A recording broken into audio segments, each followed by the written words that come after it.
Movimento SOS Brasil Soberano, do Sindicato dos Engenheiros no Estado do Rio de Janeiro. Eu sou Jorge Folena e, juntamente com minha amiga Beth Costa, que está aqui na tela, iremos apresentar esse programa.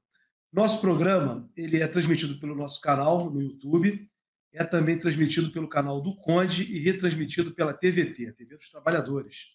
E queremos fazer um convite a todos vocês que estão nos acompanhando para se inscreverem em nossas redes sociais, se inscrever aqui no nosso canal no YouTube, se inscrever também no nosso Instagram, que é @SOS Brasil Soberano. O QR Code está aqui na tela.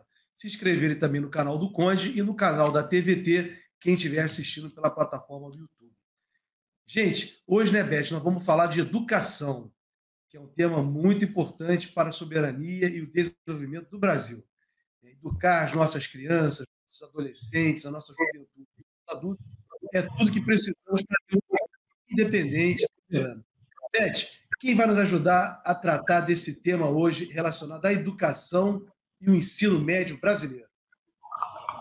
Eu já vou chamá-la aqui para entrar na nossa sala, que é a Márcia Carneiro, professora. Muito obrigada, Márcia, por ter aceitado o nosso convite. Mais um debate importante aqui no tema da soberania e desenvolvimento do nosso país, né? Muito obrigada mesmo. Eu vou apresentar a Márcia. A Márcia é professora do Departamento de História do Instituto de Ciências da Sociedade e Desenvolvimento Regional da Universidade Federal Fluminense, a UF. É docente do programa de pós-graduação do mestrado profissional em ensino de História, da UF também, e do programa de pós-graduação Desenvolvimento Regional, Ambiente e Políticas Públicas da UF em Campos, no campus de Campos dos Goitacazes, aqui no Rio. Pesquisa os temas História e Memória, Saúde e Participação Política Feminina, Pensamento Integralista, e é coordenadora do Laboratório de Estudos das Direitas e do Autoritarismo e do Laboratório de Estudos da Imanência e da Transcendência. Então, Márcia, nós hoje escolhemos o tema, porque ele está aí na ordem do dia, sobre a questão dos nossos jovens, da educação dos nossos jovens e do ensino médio, né? Que a primeira proposta de mudança no ensino médio foi lá em 2017, no governo Temer, né? Logo após o golpe que tirou a presidente Dilma do poder. A justificativa, na época, era impedir a evasão escolar dos jovens, bastante nítida, né, nessa fase da vida e dos estudos dos jovens, principalmente aqueles de classes né, que mais precisam de educação. Segundo o censo escolar divulgado este ano, o ensino médio ainda é a etapa com maior índice de repetência e de evasão. Esses índices, que são 3,9 na repetência e 5,9 na evasão. Mas esses índices praticamente dobram nas comunidades quilombolas e indígenas.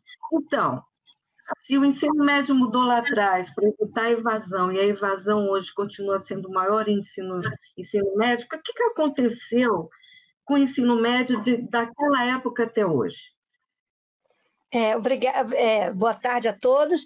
Eu queria agradecer o convite ao SOS Brasil Soberano, que eu acho é um projeto muito importante, principalmente essa nomenclatura, esse nome que leva, né, o trabalho de vocês, a questão da soberania, é fundamental para a questão da educação. Esse reconhecimento, acho que a questão fundamental, né, numa sociedade democrática, é o reconhecimento, né, da história e reconhecimento do país enquanto república soberana e democrática. Então, só essa chamada de vocês, essa nomenclatura, já é importante para a gente criar, né, uma linha de pensamento, uma forma de pensar a instituição do novo ensino médio no Brasil. Com todas as contradições que a Beth apontou, né, dessa tentativa, dessa busca pelo fim da evasão escolar, quando se percebe que aumentou. E pior que isso, a questão que é mais importante, que além dessa questão da evasão escolar, a educação, né, fragilidade do novo ensino médio, ela é clara, ela é demonstrada justamente na constituição do novo ensino médio, né, com as 3 áreas, né, a área da matemática, das exatas, a área da biologia e principalmente a área que eu atuo, que é das ciências sociais, humanas e sociais aplicadas, né, e com essa questão da inclusão dos chamados itinerários formativos no ensino médio, que é uma questão delicada, na medida em que se reúne nesse itinerário formativo um projeto que é muito parte de uma subjetividade dos professores que lecionam essa disciplina e da sua formação, né? Então, nós temos professores de pedagogia atuando nessas disciplinas, professores de diversas áreas que vão atuar nessa disciplina e constrói um projeto próprio de itinerário formativo que está muito voltado, está muito ligado à ideia do senso comum, né? O senso comum que é reproduzido cotidianamente, né? Por um projeto de educação, de formação para uma educação, formação para um cidadão consumidor e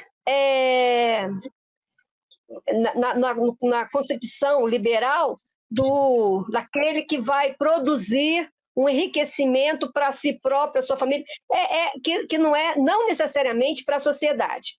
Então, nesse projeto que eu acompanho como professora de licenciatura do curso de História, né, e como professora que eu fui há muitos anos, por 24 anos, 25 anos, como professora da educação básica, né, da educação, do ensino fundamental e da educação do ensino médio, né? Então, essa minha carga de formação, eu não digo nem de conhecimento, mas de experiência, ela me traz aqui, como professora de História, né, essa ideia, né, essa concepção de uma educação que precisa se voltar para a formação, uma formação humanista, né?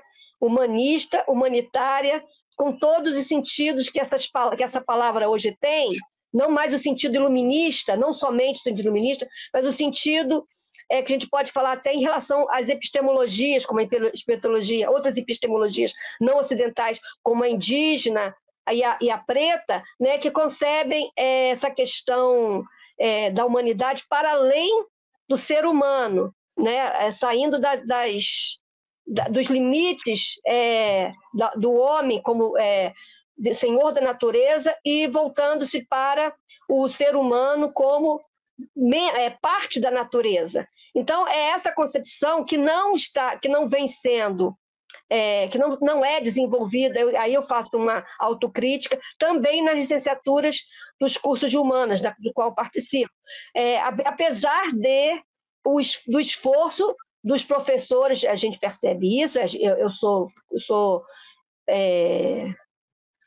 se diz, testemunha disso, né? Sou testemunha desse esforço dos professores que se dedicam a uma educação mais moderna, no sentido de observando as questões geracionais, né? Então, nessa questão da educação, né, do ensino médio, essa diluição da formação do educando, isso também dilui também e afasta o estudante da educação, do ensino, né? Porque eu estou falando da história, mas se percebe também na biologia, né, nas ciências biológicas, nas ciências exatas, esse afastamento, porque, na verdade, é uma questão geracional que a escola e a própria universidade, os cursos de licenciatura, não vem atendendo. Então, quando eu estava me preparando para essa entrevista, eu gosto muito da questão da polifonia, de escutar várias observações, várias vozes, né? É uma leitura bakhtiniana da minha própria vida, da minha própria existência. Né? Eu nunca falo sozinha, estou falando aqui mas eu estou falando aqui diversas vozes. Então, eu converso muito com as pessoas sobre o que eu estou fazendo, o que eu vou fazer, o que eu vou dizer. Inclusive com meus estudantes, que alguns devem estar assistindo. Então, eu acho importante essa questão do entendimento de que a formação da educação, principalmente educação para jovens, né? Eu estou falando de jovens da idade de 15, né, ou até 30 anos, né, que estão no ensino médio, que esses jovens estão dialogando com novas tecnologias, com novos conhecimentos, com novos acessos, né, a outras formas do conhecer, e essa forma de conhecer precisa chegar à universidade. E essa diluição no ensino médio, muitas vezes barra numa formalidade, num formalismo, no engessamento de uma educação tradicional.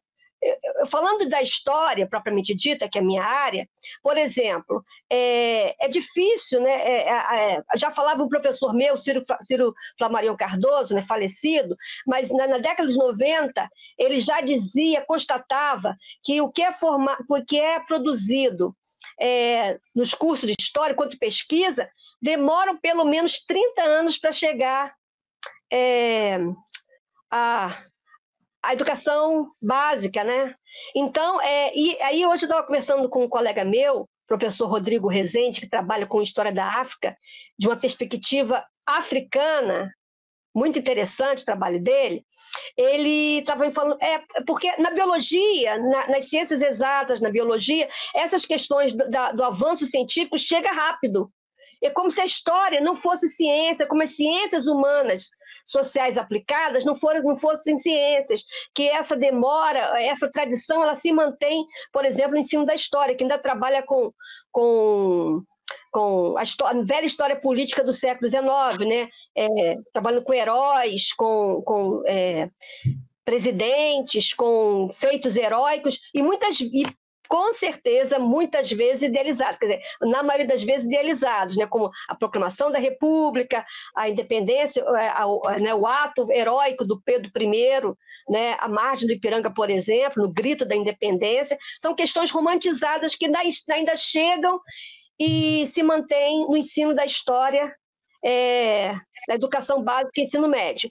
Então, essas questões, como a Beth falou, né, todas essas mudanças, essas que têm sido trazidas desde 2017, elas vêm sendo modificadas, vêm sendo trabalhadas, e se observa hoje, né, agora, nesse mês ainda, foi proposto emendas, né, de mudanças, né, nesse artigo primeiro, nessa proposta primeira de 2017. Então, hoje é importante colocar que nós, professores, estou falando agora, professores da educação, do ensino superior e da educação básica, né? Com certeza nós não estamos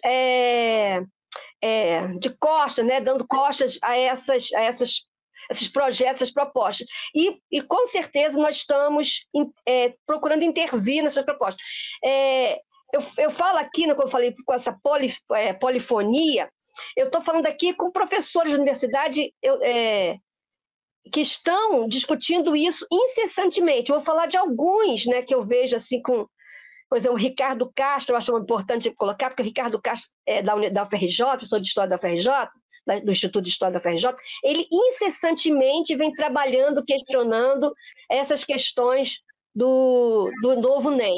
Né? Os professores, de maneira geral, eles estão trabalhando, principalmente uma questão importante que se mantém, que é importante a gente colocar, a educação negacionista, no sentido que ainda se mantém. Quando a gente fala, né, que possibilidade de uma ruptura com a escola sem partido, né, forjada lá nesse contexto, né, do impeachment da Dilma, né, que antecede e sucede o impeachment, o golpe, né, contra a presidenta Dilma. Então, essa questão da educação, da escola sem partido, ela se mantém, na medida que se mantém essa desestruturação da formação, no sentido de espalhamento, né? Porque eu estou falando isso, claro que a proposta de ampliação dos temática são importantes, mas é preciso, na formação do educando, compreender que precisamos, né? Eu não estou falando no conteudismo, não, mas estou falando uma formação crítica, sólida, importante, que dialogue tanto com a epistemologia ocidental, que nos sustenta a República, sustenta a ideia de soberania do Estado, né? Que a gente só concebe o Estado soberano na medida que a gente concebe toda uma história do pensamento do Estado, né? Porque o que é o Estado na história do Ocidente.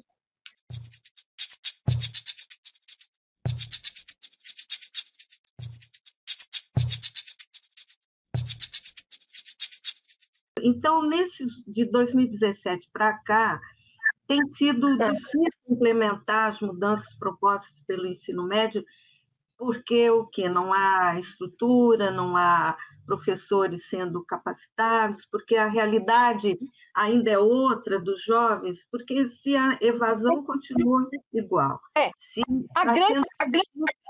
Até virou piada a cadeira, né, o itinerário do brigadeiro gourmet, né, que tinha escola que acabou ensinando as crianças a fazer brigadeiro por causa da questão profissional. Então, assim, onde é que essa trajetória falhou, ou é um conjunto de razões para ter falhado?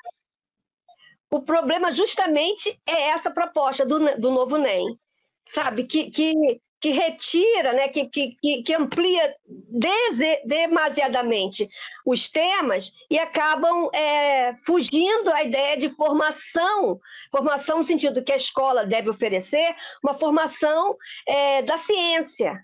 Nossa proposta na escola é ensinar ciência, nos diversos graus, nas diversas idades.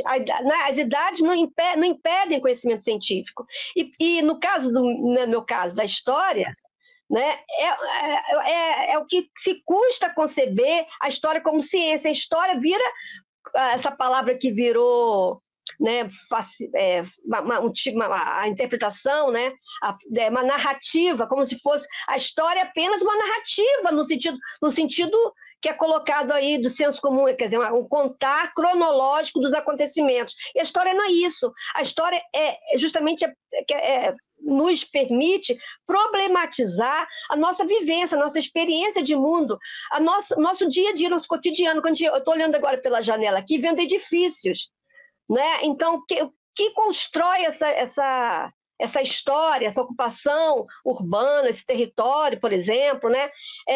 Tem um processo, não digo progresso, um processo histórico, né? Econômico, social, político, cultural, que é retirado do novo ensino médio. Então, eu acho que o problema não não é simplesmente, né, o desvio, é justamente a construção do projeto do novo ensino médio, que está sendo projetado principalmente por pessoas, né, que não estão ligadas a essa formação, a esse cotidiano escolar, por exemplo. E aí, só pegando essa questão, Beth, eu vou falar um pouco da minha experiência aqui na cidade de Campos. Eu, por muitos anos, desde 2013, 2014, eu venho coordenando projetos que foram criados no governo Lula, no primeiro governo Lula, que foram os programas de iniciação à docência fomentados pela CAPES, ou seja, a CAPES, né, a Coordenadoria de Pós-Graduação em Educação, né, a CAPES, ela fomenta, ela financia projetos da universidade, das licenciaturas, junto com as escolas públicas, tanto estaduais, federais e municipais. E, então, nossos projetos, né, enquanto professores da universidade pública, eles reúnem estudantes que amam dar aula. A gente pensa, professor, hoje em dia, a profissão de professor não está. Esses estudantes amam dar aula, amam estar na escola, amam trabalhar com projetos. Eu estou falando dessa questão quando você fala. Eu, por exemplo, eu vou falar de uma escola com a qual eu trabalhei, com um ex-estudante da gente, um ex-estudante do curso de História, hoje é professor, e ele trabalha numa escola que está dentro de um dos maiores quilombos urbanos do Brasil, que é o quilombo de Custodópolis. É um quilombo reconhecido, né, uma comunidade urbana imensa, com uma tradição quilombola.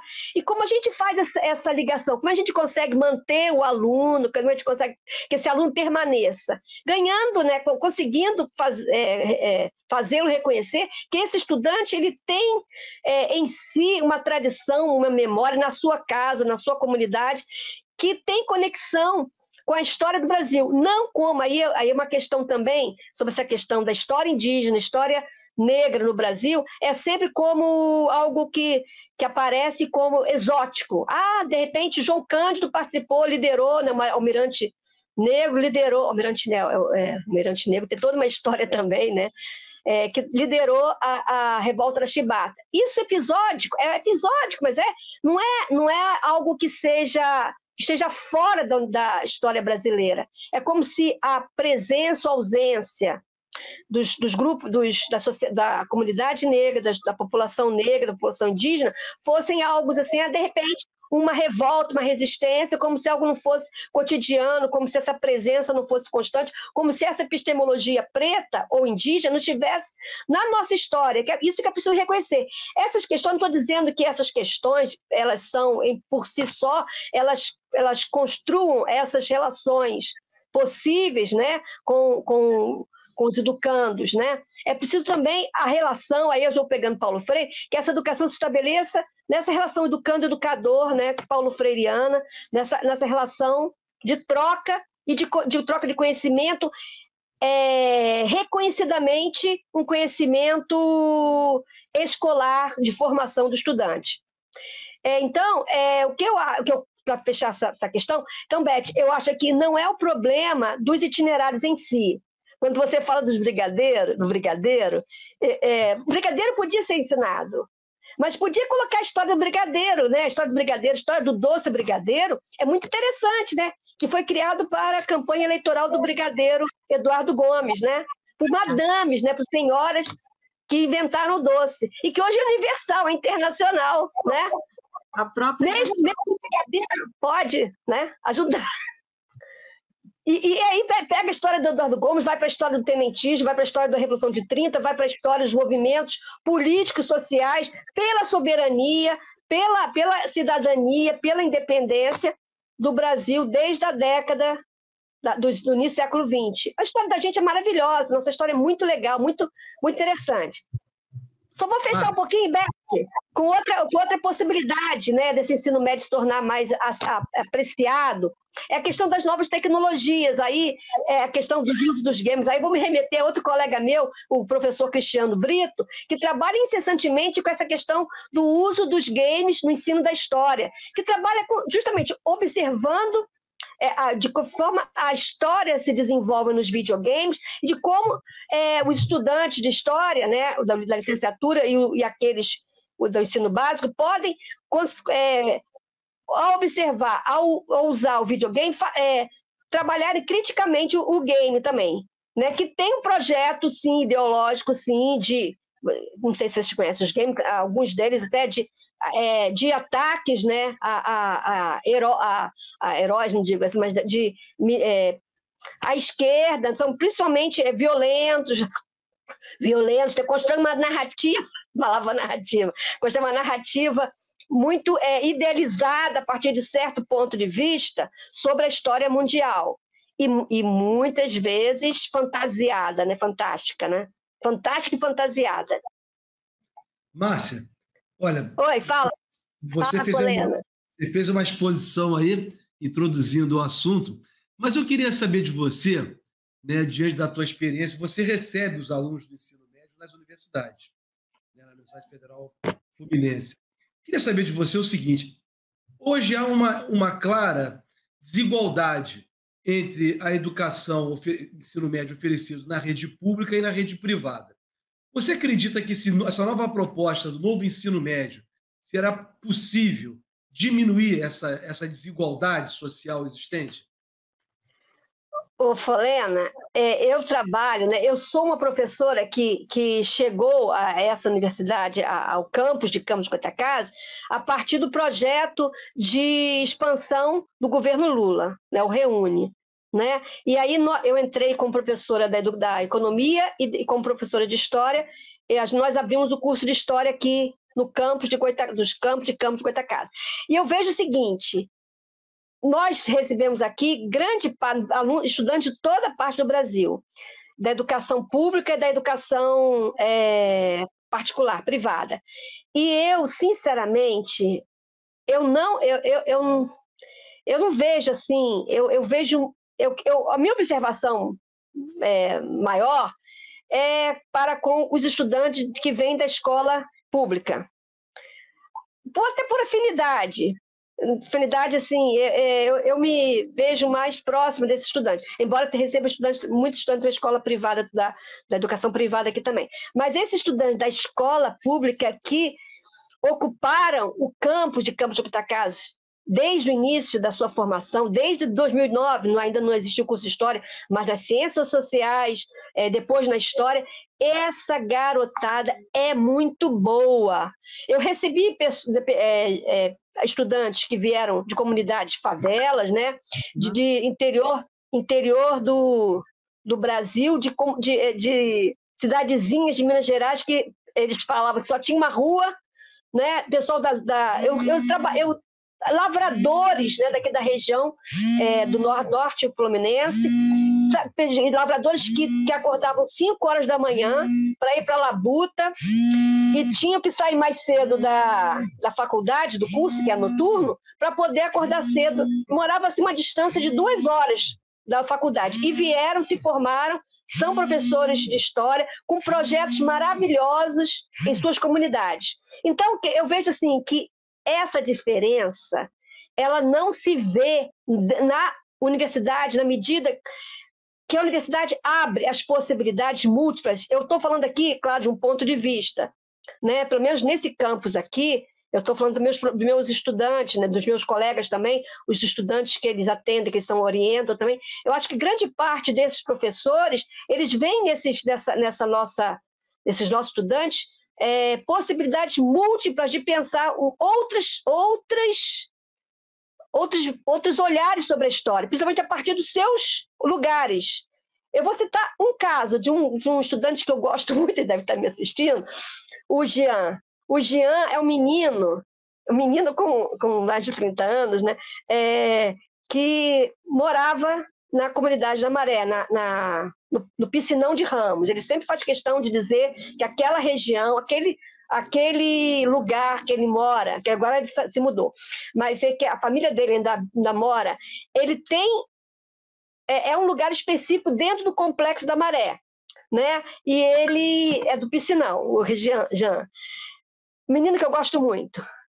Então, o que acontece com o Jean? Jean hoje, né, ele fez um trabalho aqui comigo, pesquisando o tema que eu trabalho, que é o integralismo, mas ele passou no mestrado, está no mestrado da UERJ, e ele trabalha hoje justamente com a ocupação territorial do Complexo da Maré, desde a década de 40, com um trabalho maravilhoso. Então, ou seja, essa questão, a universidade é importante, traz a formação, traz os instrumentos teóricos, metodológicos, mas essa garotada, eu estou falando da educação, do ensino público, principalmente o ensino público, vem cheio, eu vou falar as palavras dele, cheio de gás, o que Jean falava, e de alguns falam, sangue nos olhos para poder entrar na universidade e fazer diferença. Então, eu acho, na minha concepção, na minha observação, o novo ensino médio, ele dilui essa possibilidade. Ela dilui essa possibilidade e, pegando a questão do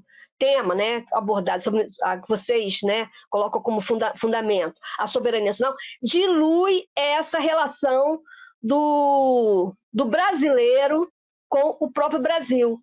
Porque essa questão dos itinerários, professores de outras disciplinas, trabalhar com filosofia é uma coisa muito séria. Achar que filosofia não é ciência, mas as demais disciplinas, sociologia, eu tenho uma colega também, a Andréia Paiva também, que é uma militante da educação, do ensino, da educação, do ensino da sociologia na educação, no ensino médio. Outros demais. Então, essa diluição, essa construção dos itinerários formativos, ela é destruidora da formação científica do educando, que é para que serve a escola. Para que serve a escola? É para isso, né? Eu falo isso também em relação às outras disciplinas das ciências exatas, biologia. Diluem, professor. Eu conheço casos de pessoas que não se formaram em biologia, em química, por exemplo, que estão dando aula de física, de biologia, de química, porque é o que permite o itinerário formativo. Então, é muito sério. Então, o problema do NEM é o próprio NEM. Não é nem essa história, essa cronologia, o emendar, justamente nasceu em maus lençóis. Não nasceu em boas condições. Nasceu num projeto de sociedade que é para que ninguém aprenda nada, para que ninguém se interesse pela educação escolar. Esse eu considero assim. E é um problema muito sério. Mas o que está em disputa ainda não foi sancionada a nova lei, né, pelo presidente Lula, ainda está em debate e tem tido muita resistência, né, do movimento. Parece que só mudou a carga horária entre as disciplinas, essas básicas, e as outras que são de livre escolha do aluno, da escola, os itinerários temáticos, né? E como que, se essa lei for sancionada como ela está pelo presidente Lula, como que você imagina essa mudança, esse problema estrutural que você acabou de dizer, quer dizer, que está tirando do aluno possibilidade de aprofundar conhecimentos básicos que tornam eles cidadãos, que podem desenvolver o senso crítico, né, a concepção dos seus direitos, dos direitos humanos. Esse processo, então, com esse novo ensino que não foi mudado por essa nova lei, né? Como que você imagina o futuro de um jovem que ele talvez na universidade ele floresça, mas até ele chegar ali tem muita peneira, muito obstáculo para superar, inclusive os econômicos, né? Embora o governo tenha criado agora esse projeto Pé de Meia, que é um incentivo monetário para os jovens ficarem na escola, ele ainda continua tendo que ser uma grande superação, né, para chegar até as universidades. Então, muda alguma coisa com esse novo projeto ou a gente continua aprofundando o problema estrutural que você acabou de citar? Beth, eu acho que o problema é a comunicação, né? É o debate com os professores, tanto os professores de educação básica quanto os professores das licenciaturas. E as licenciaturas, o problema, né? A gente trabalha com licenciaturas. A formação, a decepção, né, com o futuro profissional é muito grande. Então, eu considero que o problema é justamente o que você falou, estrutural. Não basta aprovar, né, novas leis, novas emendas, novas emendinhas a esse projeto de 2017, quando não se tem um debate ampliado. Porque nós professores, com certeza, estamos querendo isso. Né? A gente quer, e quando a gente ouve falar que o Lula fala, né, tem paixão pela educação, é preciso perguntar para a gente, para nós professores, para os estudantes que estão, voltando a palavra, com sangue na veia, para poder querer discutir a educação. Eles estão querendo, eles querem, eles gostam, eles amam. Quer dizer, os meus estudantes, eu acho que é geral. Eu também estou aqui, deve ter um estudante aqui, um orientando meu, o Gabriel, ele acabou de falar que é professor de educação básica, né, e está assistindo. Ele trabalha com o tema dele, Escola Sem Partido. Tem outro orientando, trabalha com a intolerância religiosa nas salas de aula. Ou seja, os professores, os estudantes da licenciatura, e eu acho que os estudantes também da educação básica podem... A educação básica também, isso já é uma outra experiência, essa experiência de Custodópolis. Custodópolis, como eu falei, é um grande quilombo urbano aqui em Campos. E tem uma escola, né, a Escola Custódio Cirqueira. O trabalho foi interessantíssimo, né, do professor Charles Gonçalves, junto com a garotada da educação básica. Eles fizeram passeios pela cidade de Campos, uma cidade de uma história colonial, imperial e republicana muito interessante, né? Muito desconhecida pelos próprios moradores de Campos e muito mais desconhecida pelo restante do Rio de Janeiro, ainda mais do Brasil.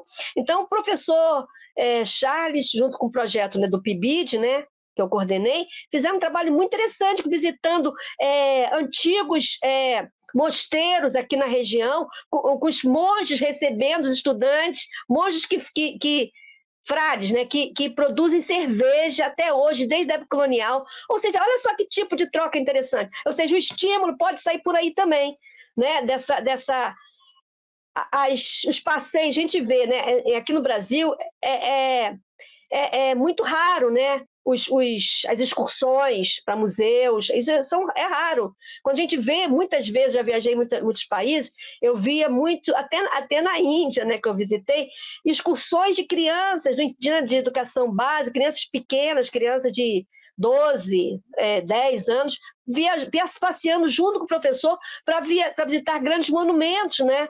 Na Índia, fortes, Taj Mahal, estavam crianças ali, a gente sempre via estudantes, todos os lugares que eu fui, que eu já viajei, Cuba também, Cuba, as crianças fazendo educação física na rua, isso é muito interessante. Então, acho que esse incentivo para a educação básica é importante, porque para além da disciplina, para além do conhecimento, é o olhar que o estudante tem sobre a sua cidade, sobre o seu ambiente, junto com o professor. É um outro olhar que se constrói.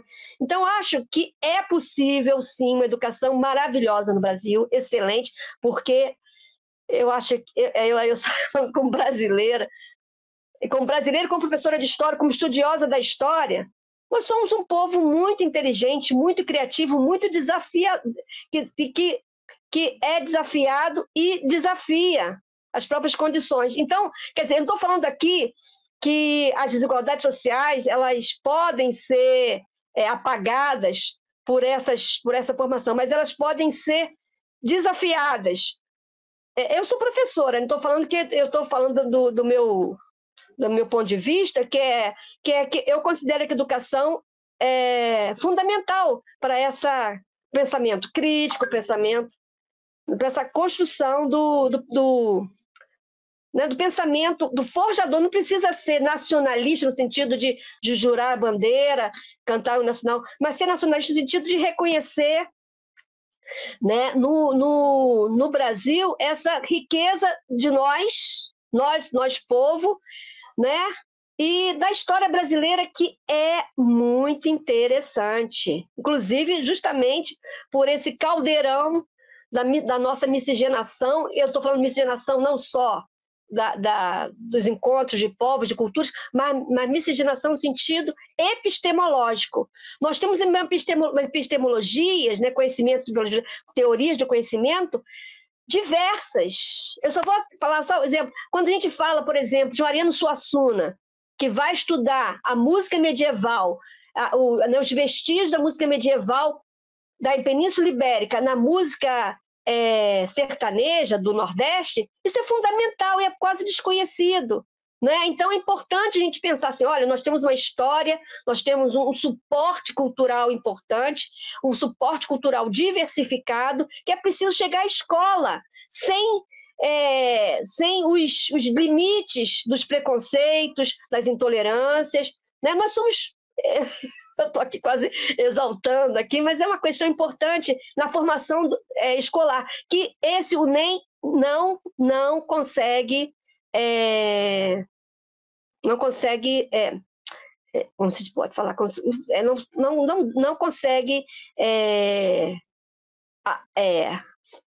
superar, né? No sentido de não consegue, continua a educação tradicional, continua a educação positivista, dos alunos sentadinhos na sala de aula, né? Disciplinados, corpos disciplinados, com aquela atenção. Se o professor não consegue a atenção dos alunos, é aquela questão é um embate que se constrói. Então é importante justamente esse diálogo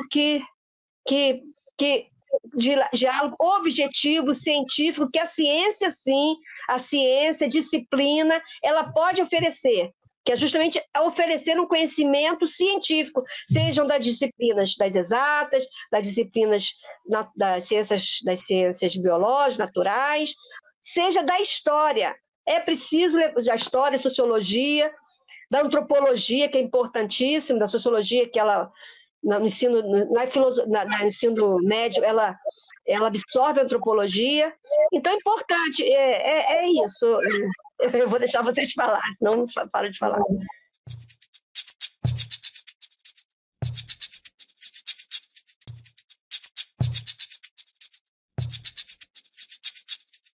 Ô, Márcia, você está fazendo a sua exposição aí, trazendo, né, o teu ponto de vista. Uma das críticas ao novo ensino médio você apresentou, né, que foi não ter ouvido, né, o magistério, ter ouvido os professores, nem os estudantes. Isso realmente é algo que eu também ressenti aí, né, no debate a respeito do novo ensino médio apresentado pelo governo do presidente Lula. Agora, eu queria saber de você também, nessa linha de crítica, como que você vê nesse novo ensino médio, né, a formação e valorização dos profissionais da saúde, da educação? Pois é esse o problema. Não vai ser atingido, né, por esse novo ensino médio. Porque tem que ter os professores qualificados e valorizados para poder levar adiante um projeto. Né? Na verdade, na educação, você tocou nisso na sua exposição, a educação é um projeto de nação, né? Um projeto de nação que nós queremos. Então, queria saber de você se os professores, né, estão sendo contemplados aí dentro desse novo ensino médio com relação à valorização dos profissionais. Não, de maneira nenhuma, né? Até por conta dessa diluição temática, né? Quando nós nos formamos das disciplinas, nos dedicamos, né, à nossa educação, e quando eu acho que há uma espécie de decepção, embora eu ache que haja saídas, porque as saídas nós criamos, todos os professores criamos, mas assim, os estudantes, por exemplo, eu vejo hoje, né, eu trabalho num curso, né, no departamento, no curso de História, em que os estudantes podem escolher licenciatura ou bacharelado. Muitos estudantes estão escolhendo bacharelado porque eles concebem que talvez a possibilidade de se tornar um historiador, não um professor de história, mas historiador no sentido de, né, poder trabalhar no museu, em arquivos públicos, né, possa ser melhor, né, seja mais compensador do que trabalhar numa escola, justamente por esse desrespeito, né, em relação à profissão de professor. Inclusive, considerado professor, né, esse desrespeito professor, essa vitimização que se faz internamente, externamente, em relação à profissão de professor. Eu sempre falo, eu não sou vítima, né? Eu não sou sacerdote. Né? Aquela coisa do professor sacerdote, aquele que se dedica à profissão sem esperar nada mais além do que o reconhecimento dos estudantes.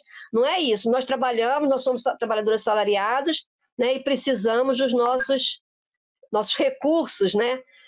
Salariais para podermos nos autossustentar, sustentar nossas famílias. Então, essa questão do sacerdócio, hoje os professores têm bem nítido, nós somos trabalhadores salariados, eu acho que isso é uma questão. Então, acho que é uma vitimização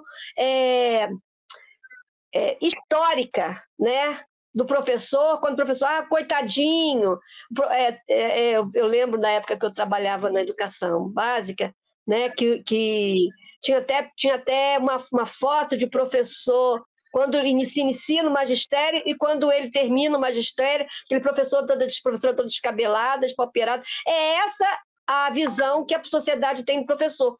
Então, isso é repassado para essa nova geração que chega aos cursos dessas disciplinas, né, que podem optar pela licenciatura e bacharelado, estão optando pelo bacharelado.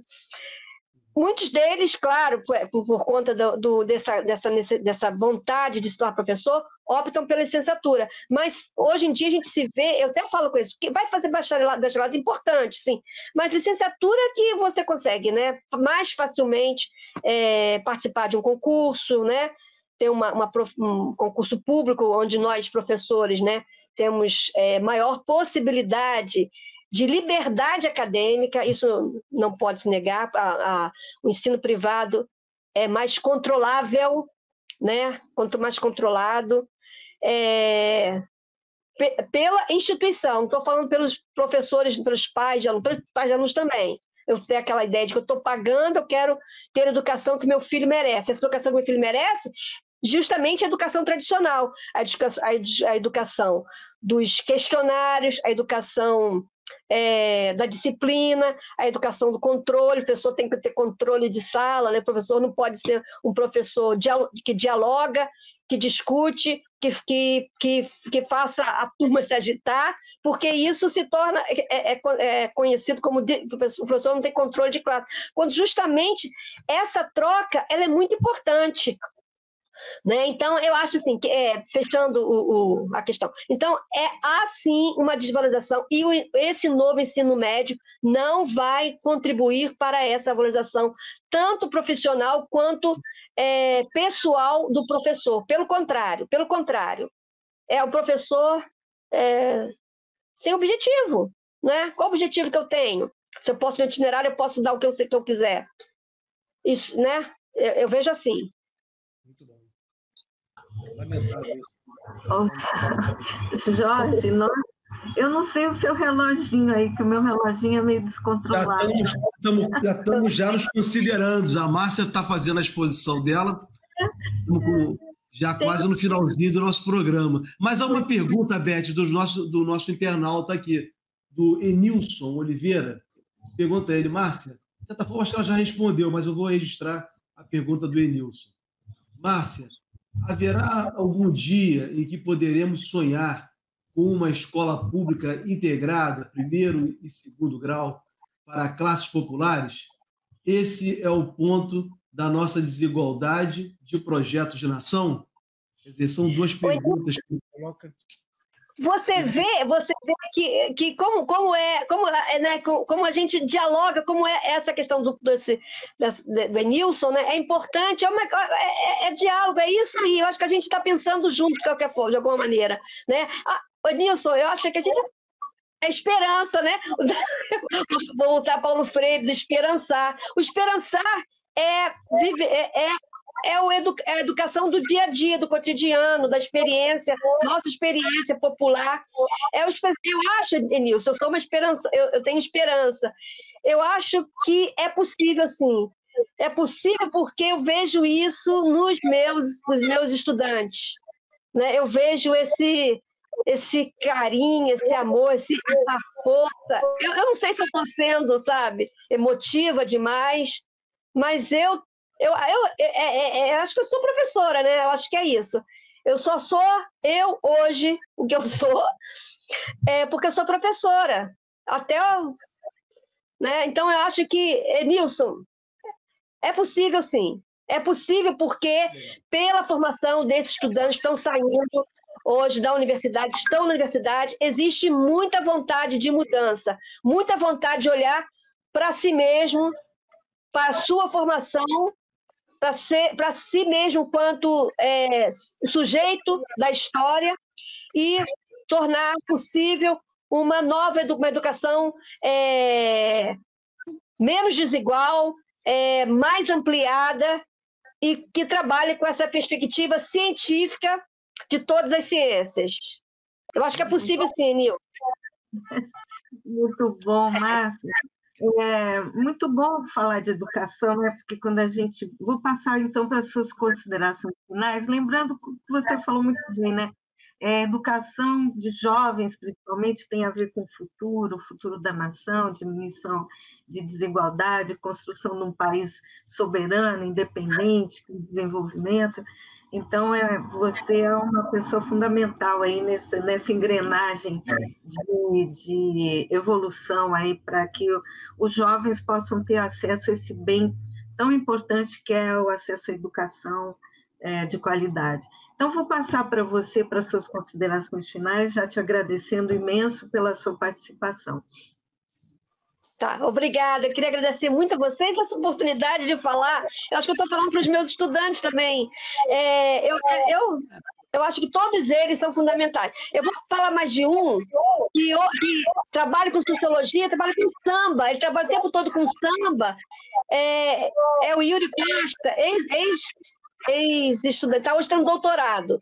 E ele trabalha dando sociologia, trabalhando com música. Tem a Juliana, que trabalha com rap. Eu estou falando o nome de alguns aqui. São pessoas que estão no doutorado também. A Ingrid, que trabalha com museus de favela. Ingrid é a menina que saiu daqui, está no doutorado também. Saiu daqui de Campos, foi fazer... Ela de Campos mesmo, saiu de Campos, foi para o UFRJ fazer mestrado e mestrado em História na UFRJ e trabalha com museu de favela. Então, é possível, sim, sabe? Não como algo assim populista, mas como algo que entenda que a sociedade brasileira não é só parcela acadêmica, uma elite que teve acesso à universidade, à educação superior, mas a educação ela está em todos os lugares e é muito importante observar essa educação, essa produção e científica também, né, da sociedade brasileira, todas as partes. A senhora, né, a senhora que faz farinha, o pescador que tem conhecimento das marés, da astronomia, são conhecimentos científicos que não são levados à escola, né? Então, eu acho que é importante isso, eu estou terminando aqui, que eu queria agradecer a vocês essa possibilidade. Eu sei que eu falo com sentimento, mas é a minha maneira de falar, eu não sei falar diferente, mas carrega também um conhecimento, uma trajetória ligada, né, aos estudos, né, ao conhecimento. Isso é que eu acho importante, que a gente não desvencilhar também a emoção e sentimento de uma educação formal que promova, né, uma independência do estudante, que ele possa argumentar, olha, o que você está falando por aqui, existe esse fato que contrapõe, é a questão, né, de contrapor, por exemplo, aos negativismos. Você fala assim, mas aconteceu assim. Como eu sei disso? Porque eu tenho aqui não só a narrativa, mas os fatos. A narrativa, essa palavra é muito difícil, foi muito vulgarizada, mas tem um sentido histórico também, né? Então, eu queria agradecer a vocês pela oportunidade de poder expor sentimento, emoção. Acho que é isso que eu transmito, né? Professora Márcia Carneiro, para nós aqui foi uma alegria tê-la aqui conosco, né, Beth? Você passando... É exatamente isso, educação é isso, né? É o racional e o emocional nos formando, nos conduzindo. Márcia, te agradecer demais aí por essa conversa, por esse... Vou falar uma coisinha, eu tenho muito respeito pela profissão de vocês, jornalistas e advogados. Meu pai era advogado, as primeiras leituras que eu tive foi na biblioteca dele, né?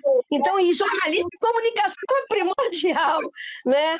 Trabalho, né, de comunicação e como vocês tratam a comunicação é muito importante, né? Eu acho muito obrigada por essa oportunidade, só agradeço. Obrigada. Obrigado, Mar. Nós te agradecemos, Mar. E nós também, né, Beth? Em dobro de ser professora e ser uma grande historiadora brasileira. Gente, esse é o Soberania Debate, o programa do movimento SOS Brasil Soberano, dos sindicatos e engenheiros do Estado do Rio de Janeiro. Muito obrigado por ter estado conosco até agora e convidando-os para, na próxima semana, um novo programa. Estamos debatendo, pensando os problemas brasileiros relacionados à soberania e o desenvolvimento. Tchau, tchau, pessoal. Muito obrigado pela audiência até agora. Obrigada. Obrigado, Márcio.